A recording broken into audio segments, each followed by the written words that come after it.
There is a huge fairy tale aspect that if the commitments then, the whole thing was over, if you then did decide to get writing and really getting down to stuff and saying we are going to be the Corrs as a band, this business of going over to America, first of all, how did you get to America? And like, was it first of all to get in touch with record companies, we have a publishing deal, we want a recording deal, or what was it? It was basically, the reason that we got over to America in the first place was due to Jean Kennedy Smith.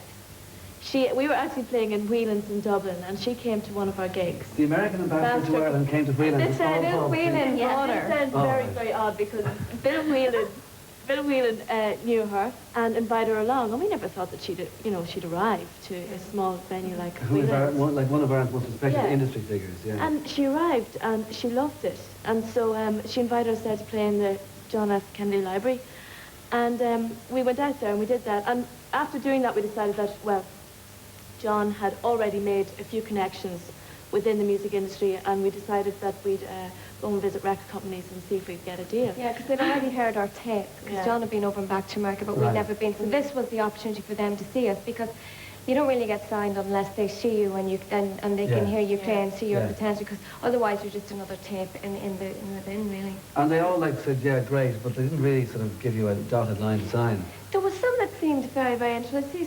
I thought some, in LA we didn't get much interest, but I thought, but the funny thing was, there was one really good thing about going to LA, because we ended up at a party with a guy who was in Beacon Communication at the time of filming The Commitments, and he got us in link with a guy in Atlantic Records, and that's how we got the meeting in Atlantic Records. Really? Do you know what I mean? Just a party in LA, although the record companies weren't interested in LA, we got this one thing at a party. Right, yeah. And this another example, if you go for something and something else happens. I mean, in this case, you go for a good time, another have a good time at a party. Exactly. Yeah, so we were just kind of schmoozing at a party or whatever with different people.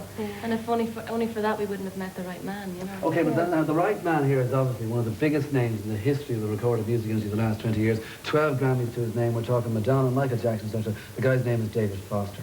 Now, it was the guy at the party that led you to David Foster? No. What happened was there was just one guy at a party that knew an A&R guy in Atlantic Records. Okay. So he said, oh, I'll get you to meet this guy. This guy fobbed the meeting off on another guy in Atlantic Records. He didn't take the meeting.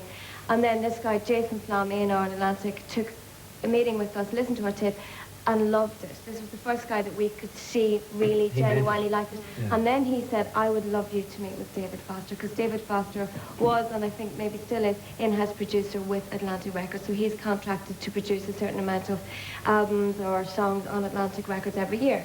So he says, I'd love you to meet with him, but David was working with Michael Jackson in the Hit Factory, and we couldn't get a meeting. Okay. So even Jason couldn't set up a meeting with David? Well, because obviously when you're working with the likes of Michael Jackson, all the time is given to that. Yeah. Okay, you know. But at that stage, I mean, was there any knowledge with you of the fact that this guy, David Foster, was going to set up his own label, and that therefore there could be any in here? No, you couldn't know that. We were very, to be honest, naive. Big time. Very, very naive. I mean, we walked into the Hit Factory, and I think that we didn't know his discography. We knew, obviously, he's working with Michael Jackson, but it didn't home in. It didn't go in that we could actually potentially be meeting our producer, or that this could be a major record deal for us. We didn't know. I mean, that's the good thing. That was crucial points in your life you don't realise that they're so crucial. So in other words, like one of the biggest sort of aspects of the success of the Corrs was, in this case, once again, maybe your naivety. If you had been more professional about it, you said, we're not going to call down to your man David Foster if we can't get a meeting. Yeah. But you did call down to David Foster. And that was up to John. That was up to John. I mean, we were actually literally round the corner from the Hit Factory doing a showcase for BMG, and John knew that David was in the Hit Factory. He said, it's round the corner, and he said, let's go round and see if we can get in. But this is the old punk ethic in some ways, just sort of like, you know, demand, make the guy here. Because it's like the old days of the doo-wop guys in the corners in the 50s in sort of Tin Pan Alley time, when the guys would be walking into the record companies and there'd be these guys just doing these quick a cappella numbers on the street corner. Yeah. So let's hear about your quick a cappella number on the street corner. What exactly did you do? David Foster's up there with Michael Jackson. There's no way you can have a meeting with him. You go into this place called the Hit Factory and you're staying down at the reception, and there's a woman behind the counter who says, get out. It's your last day in New York too. It's like the flight's tomorrow. Let's do something today. So what was the something you actually did? Well, I suppose we dressed up very, very well. Yeah. We'd just been coming from a showcase as well.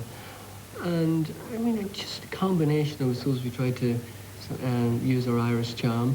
And we got in the door, we got past the security personnel, and I suppose, you know, we looked well, and we were we came in very, very positively to say that we were going to meet David Foster, and you know, more or less as if it was pre-arranged. And I suppose that's what the impression they got. So, like, sure enough, they told him about it. He came down about 15 minutes later and saw us there. And all right, he'd heard about us from Jason Flom, the A&R man in Atlantic Records. So he allowed us to come upstairs with him. He suggested we go upstairs, and we played one of our demos, Love to Love You, from. It was really up to John. I mean, I don't even, like, I remember walking through the doors, but I don't know how we actually got in.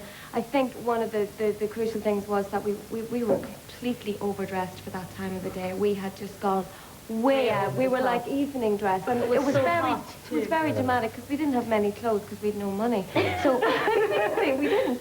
So we were in the one outfit, wearing it day in, day out for 2 weeks. And it was really dramatic. And then we had all the instruments with us. So I think that maybe they were kind of thinking, oh, well, these look quite important. Maybe, you know, if we don't let them, we could get in trouble. Do you know what I mean?